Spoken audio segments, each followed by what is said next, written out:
Hello, this is DJ Hype representing Drum and Bass Jungle Playaz, and you're watching Rewind That Track. All right.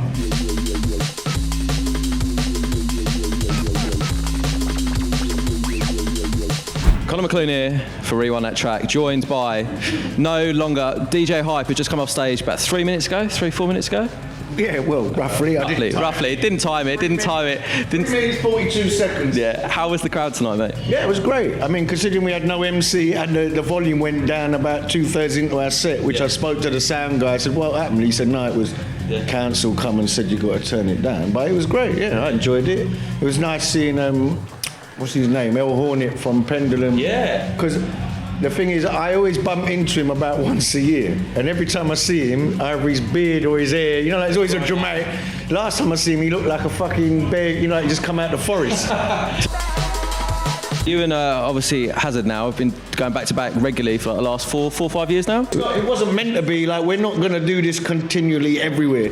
Yeah. It was meant to be like 5 shows a year, and we would do it, and then it kind of got where people obviously want us to do it, but we've both got to the stage where it's like we like doing it, but it's kind of got where people want that and not necessarily individuals. Yeah. And yet obviously we've got to have our individuality as well. Yeah. So we've kind of, not we won't do it ever, but it's not going to be as much of it as it was. What have you learned from going back to back with someone so like sort of regularly? It's easy money. Easy money. No, I mean I play 2-3 hours when I'm on my own. Yeah. What do you learn playing with someone? Well, I've been doing it for 30 years. I like doing back to back with him. We gel quite easily, but I wouldn't say I learn anything. Well, the one thing I do learn, which is not necessarily a lesson, but you understand how, you know, like having an artist on my label or knowing him, like someone like Scott Hazard for years. I know kind of how he plays, but I never played, you know, I'll see him at a gig before he goes on or after. Playing alongside him, you start learning, you know, you start knowing what tunes he's going to draw. Yeah. You know, same vice. We start to learn each other's patterns a bit more. You learn that to gel, but it's not saying that's important I learn this. Yeah. But yeah, if I've learned anything, I know how he plays more and he probably knows how I play more. I mean, I think the first time me and Hazard did a back-to-back, we really didn't, you know, like I said, because you're doing actually less yourself. You know, like when I play on my own, because it's just me, and same with any other, you're doing more on your own. So you feel like you put more work into it. That don't necessarily mean it's better, but you feel like you've done a lot of work. When you're doing back to back, you're doing half each. So sometimes you're just taking it's a lot, you take the foot off there, less stress, less thing. But the people, to them it's something bigger and better. And I had to learn that, because when we first did it, we were both like, yeah. We weren't like, oh, that was amazing. It was Boomtown. Yeah. And then I saw the video of Boomtown, and I was like, fucking hell. And I was saying to him, have you seen the video? Because when you're actually playing, I don't absorb what's going on. You're sort of lost in the moment. And when I see the video of our Boomtown set, like we were on the Section 5, it was massive. Big production there, isn't it? It's huge. It's like a Michael Jackson concert or something. I mean, I've been doing this for years, and that was at a time it was like we just had a new, you know, like we've been there years doing what you're doing, and that kind of reignited my enthusiasm and seeing that crowd. It really did. It was like, fuck, they do like me. Yeah. And then I was saying to Scott, look, forget what we think of the back-to-back. Yeah. You know, they seem to like it. We're getting like sick as fuck. Oh, it's the best thing I've ever seen. And we're both like, really? Because we're both doing less, we're not appreciating that it's a combined force is stronger. On that, what's the weirdest thing you think you've ever seen out in a crowd when you and Hazard have been playing back to back? Like just straight off the top of your head. Not so much back to back. To be honest, I haven't seen much weirdness lately, but I've seen weirdness in my career. Anything in the solo career you can remember? The first one of my favourites is, it's called Club Coco now, but it used to be called Camden Palace. There's a guy, Funky, does Moondance. It was one of his events anyway, and it was at Camden, and basically that's when it was in the 90s, when it was crack, you know, and basically imagine you're in the crowd and a geezer's raving and he shat himself, yeah? Oh my days. It was coming out the bottom of his shoe. You know, like he's and he's just dancing, popping off, still loving it. Well, if he smelt the guy on the dance floor, like, me. And I've seen people I once played at a club in Reading years ago where, you know, like I'm at floor level with the decks, and then you've got like a rope here. Yeah. And then everybody's ready. Like having a little dance around. I played about 2 tunes, and there was a girl standing in front of the decks that I'm looking at her thinking, she looks a bit off her. Yeah. And she just went like that. Face plant in the floor. She fell on the deck. The decks were like the whole table just went over. Like I managed to stop it like that, but still everything was fucked. Then we put it all back, and I'm like, what the fuck? 5 minutes later, the girl's there again. Still there. She's loving life. In the mid-90s, like I said, that's when things were more extreme. I mean, Manchester, you couldn't come up here. Manchester, yeah. It was. Yeah. Mate, I remember doing Sankey Soaps. I don't even, it might have been something to do with Marcus Interlex. But it was an amazing event. But the crowd then, you know, like, because it was all gangs, gun gangs, and you know they have got, you're hearing them going off. It's not like, you know. For the reload, shooting off in the air. It looked like, you know, like they were all. What I found funny, it was like they were all like, it didn't matter if they were black, white, it weren't like, all these black gangs, white gangs, they were all multi, you know, like mix up. They all just, you know, one's got a black eye, they all look like, fuck me, if it kicks off in here, it's ducking behind the decks, like. And that era was not good. There was a lot of trouble spreading, you know, like from Manchester down to London, you know, and there's books on it. You know, if you read about the sort of crack culture, there's stories that tie in, and there's bits I read, and I'm like, yeah, that was at our gig, or that was. So there was loads of crazy shit. Obviously, look, you have been in the game for so long. Everyone has a favourite tape pack. Everyone has a favourite mix that they all listen to over and over and over again. No, not me. No. Someone else? Yeah, no, of someone else. Like, what is your? Nah. D&B. Yeah. You got a favourite? You ain't got a favourite tape pack? Favourite mix? I don't listen to nobody. No. No, I'm not trying to slag them off. I don't mean that like, no, they're all rubbish, I don't listen. I just don't listen. Like, I'm not interested in, like, I'm trying to do my own thing. Yeah. If I'm out and you're playing, I'll clock a bit of your set. But I know DJs that go through tape packs, listen to hear, you know, like, oh, Thingy played that, that tune's, but I'll start playing that. And I could do that. Sometimes I think I should do that. Yeah. But then others, I want to be more unique in what I do. Sometimes I know it's not for the better. I listen to DJs playing, I don't know, if I played that and that, it would smash it. But when I think it's not me, you want to be true to what you're doing. Yeah. I'm not I DJ for the money only. You know, like there's a kind of, you want to, it's like me and Hazard. Like Scott, he hasn't released nothing in a few years. Yeah. No, but he wants, you know, like he's just getting all new equipment in. And him as a DJ likes to play out with a few tunes he's written that are exclusive. You know, like you want that. Yeah, he's got a dub plate. I don't know what the name of it is, but it's been coming for the last 3 years. I'm not even going to try to sing it. I've got dubs of his that are like 4 years old, and there's nothing wrong with them. It's not like I was like, nah, that's no good. Yeah. They wouldn't be a Brickstone roll, but they're strong tracks. But he likes to do it. You know, when he's got that one tune that's right, then he wants to go forward. Time to think. You know, you get other artists that just chuck out 5 million tunes on all different labels and it works, you know. And then you get people like him that are a bit more selective. Yeah. And because we've worked together for so long, I understand, I don't pressure him, I just leave him at it, you know. Yeah. You can't, the worst thing to do with an artist is pressure them to do shit. And especially if they're not comfortable with it. And one thing about Hazard I've learned over the years is if you keep him in his comfort zone, he's a lot, you know, like some people, they don't mind moving, but he's a bit more unique. And I treat him probably different to I do other people in the scene, because I understand him. Also, there's some similarities between, we're kind of similar characters, but not. It's very, I don't know, I think if someone put us in a room, I don't know if they go, oh yeah, you two are like each other. But I can see there's things he likes and don't like that I'm quite similar to. I just we talk about it in different ways. Yeah. You know, I'm more like, you know what I like and don't like. You know, the guy who just booked me, artist liaison, you're usually a moany, get that tonight. And I said, no, I moan when things ain't going right. Yeah. I don't sit there, oh, everything's great because I'm polite. If you're fucked, but if it's right, I'm more polite.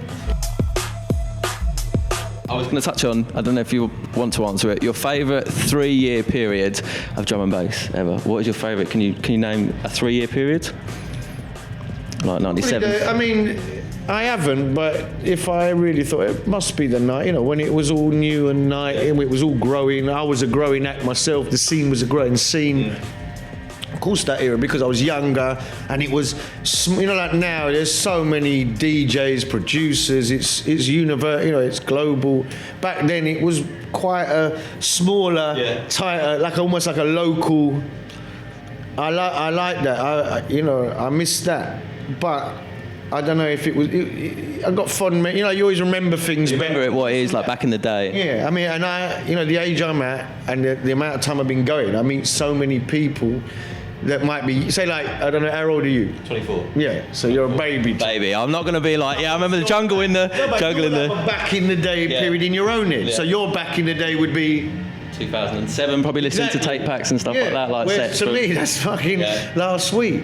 So everyone's got their own. Yeah, it's not like the old days. Yeah. And I go, what's the old days? And I go, and then you see, like the era that you think's great. There'll be people that are 5-10 years older than you that will look at that. Oh, that's when it went all shit. Yeah. I was better before. And like me as an artist with like a 30-year career, if you go on my social media, the good thing is I've got 30 years of fan base. Yeah. The bad thing is they're all different eras, these people, so they don't like, you know, like a guy that used to listen to me 10 years ago, go, oh, yeah, used to be good, he's shit now. Yeah. Yet the 18-year-old that's going out now, he's like, oh, fucking like sick. Yeah. Because this is his era. And I try and tell people, because they all go, oh, yeah, it's not like the old days. And I'm like, everybody says that. That's like 100%. Whatever, if you're 30, 20, you know, everybody's era, when you first go out clubbing, it might not be the best time for music, but to you, because it's all new to you. You're discovering it all, so you're going to remember it a lot fonder. Yeah. And I have to fight. I used to sort of had the same approach. No, I was better 10 years. Yeah. Then I get to a stage where, well, it's like a cycle. Everything cycles, So doesn't it? Everything. 7 years. No, but in our scene, guy on the stage, he was Friction's security man. Yeah. Like he does all different ones, and he was saying to me that he does, you know, like Shy, and I was saying to him, all those guys, that generation, they're like a generation behind. You know, like, it's like me, Mickey Finn, Groove, Frost, Goldie. No, but we're all in that kind of late 40s, early 50s, or some of them are older. And then you see like Shy, Andy, Fresh, they're all sort of early 40s. They're about 7-8 years behind us. Yeah. And then you know, like Swift, that generation. Then you'll go back again and then again. Running the label as well must take up so much of your time. I'm not in this day and age. You know, like I run it with Pascal, business partner. So I'm not the office side of it. So no, I don't. I deal with the artist, which can be stressful sometimes. Absolutely. Also, you know, you got to be. I'm not the most. What's the word like? Make you feel good person. but it's keeping it real, isn't it? Yeah, but some people can't. Some people like that. Yeah. I like the fact that you're straight. Some people can't. What do you think of that? What do you mean you don't like it? It's like, what you get upset? Don't ask me for it then. You've come here for my opinion. Or they get, you know, well, everyone else likes it. And I'm like, who is everyone else? Yeah. No, your mate Dave, well, he's your mate. And then why did you ask me if you only care about it? And if it's like you told me Andy C, I don't know, Goldie, fucking, you know, whoever's out there, like top 5 DJs, I've said it to them, they all say it's great. Then I know, well, maybe I'm wrong. Yeah. I'm not always right. Yeah. But your mate Dave, I'm like, look, your mate Dave. You get other artists that are totally like, what shall I change? What shall I do? And they just do it. And what I find is when you first sign people, they're enthusiastic, they will do more than they need to do. But then within a few years, they mature as an artist. And maturing as an artist is good in the sense that your productions become more polished and better, but sometimes you lose that rawness that was actually what gave you your edge, because now you want to be professional. Yeah. But your professionalness means you're sounding like you've lost what was yours. Also, when you do something yourself and you're naturally great at it, it's not hard to you. So you not challenge yourself. Everyone else gets a dick on, fucking your tunes. But to you, because you do it all day long, every day, you're not inspired by it. I've seen so many artists that had, not just on my label, and I'm not going to name names because it's not nice, but artists that were like, they're wicked. They're doing nothing wrong, their career's going like that. Then all of a sudden, I'm fed that much, you know, I need to do something different. Yeah. And what they're doing is different. It stimulates their brain because to them it's a challenge and it's new, or they play something live, but it's not actually better than what they were doing before. It's just they're more challenged now. So to them, because they had to work harder to achieve what they got, like, listen to this, you know, I spent 8 hours working on this snare, and I'm like, yeah, but it sound no better than the snare you had before. To you it is, because you did so much work, it's all psychological. So those people are difficult. I mean, there was an era when, I'd say pre-jungle, like just before jungle and when the transition period, because it was like 140 BPM, 145, and then all of a sudden there's people, you go out, it hadn't settled on a tempo. So I buy one tune that's 150 BPM, another one would be like 185 BPM, and you know, like now everything's scaled to work at that. Then everything's just pitched up. Pitch. So everything's sounding nuts, and I say, what the fucking... You know, I think Reinforced Records, they had a tune that they'd done called You've Got to Slow Down. You got to slow down. And on their sleeve, they wrote a whole thing about, you know, the tempo's wrong. But, you know, now it's the natural tempo. Dillinger, mate, he used to hate anyone playing his tunes like DJs, they play them all plus this, plus that, and slagging them off. And then he come play at Fabric. I'm standing there and I'm looking, he's got +6, +7. I'm like, what are you doing? What's that? What are you doing? But then I had a chat with him after all, and he said to me, I never used to DJ much. Now I DJ, I get, you know, like when you don't DJ, you judge DJs, oh, he's playing the obvious stuff, or he's doing that. Yeah. But you've got to entertain the crowd. And him was a producer. Now he DJ, well not now, this is years ago he told me this. You know, like once he started DJing more, he realised that the criticism that he had of other people, you know, you do have to play a couple of what they know. You do have to play it a bit faster. And I like the fact that he admitted it rather than, no, because I meet other people, they won't. Stubborn. Oh yeah, they won't admit they're fools. They're all just perfect. Or the smile and wave, as I call them. Yeah. Any criticism they got on me, they won't say it. Yeah. Oh yeah, amazing. That's why there's a lot of DJs in our game that I haven't made a public statement where I am a bit funny when I meet them. Yeah. Yeah. Because I might be wrong, but some people I naturally gravitate to. It's not even because they're DJs, it's just people. Like sometimes I think this geezer's a fraud, man. Yeah. You know, but Han, you're being nice, but I'd rather you just be real. Ain't got to be nice to me for me to actually like you. I like people that, if I think it's honest, and that don't matter if you're slagging me off or compliment. But in our game, well, I think in any game, innit? In life, there's too many people that are positive. And I notice as the years go by, characters like me that kind of say what they don't like, it's getting more like, whoa. That's refreshing though, isn't it? Problem? That's refreshing. No, it's not. It's nice to hear you say that, but I call it Marmite. I say it to people, I've learned it that people like, you either like me a lot, or what the fuck's wrong with this guy? What's his problem? And it's like, usually like sound engineers, things that, when I'm complaining, it's because something's gone wrong. I remember I did an event years ago, I walked out of it. You walked out of the event? How come? What, because of the sound engineer? Not the engineer, no, it was a New Year's Eve, I tell you, it was slamming vinyl. Then New Year's Eve in Birmingham NEC Centre. And I walked in and Friction was playing, like tonight, before me. And I walked through and the sound just sounded awful. Like, it weren't nothing to do with him, it's just the sound. Then I got on the stage, and this is dub plate day, so the whole stage is like wobbling. And I said to him, you know, see it sounds out there. You know, but he'll just get on with what he's doing. Then I went on, and every couple of tunes, the needles are jumping. I go and find the sound guy just sitting in a chair like this. Chair. I had no MC, and I don't know why. I was going to my mate, I've never done it in my... I was like, I've had enough of this. And I'm looking, and I felt like, almost like it was done on purpose. Oh, really? You know, like, but in my fucking twisted up head, it was like, they've put me in, and they're making the needles jump. And I go to my mate, you know, I might just go. And he's like, what? Because I've never done that. You hadn't gone on yet? Put a tune on, and just left it, and took my record. And people are like, where you going? I'm like, I've had enough. See you later. But then what happened is, slamming vinyl, like, foamy, like, they were not happy. But I went and had a meeting with them, and when I explained what had happened, they were actually grateful. Because what happens is, you're the promoter.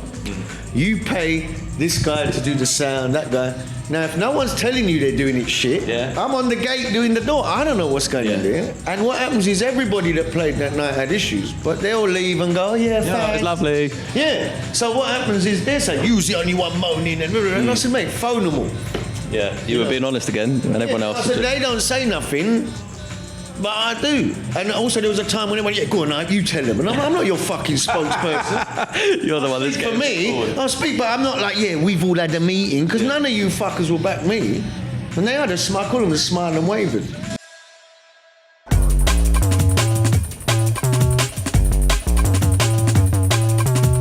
Final question to finish on, because we've been asking everybody. It's a bit of a strange one. Yeah. What is the largest animal you think you could single-handedly wrap round a telephone pole and cling film? And the interview's over.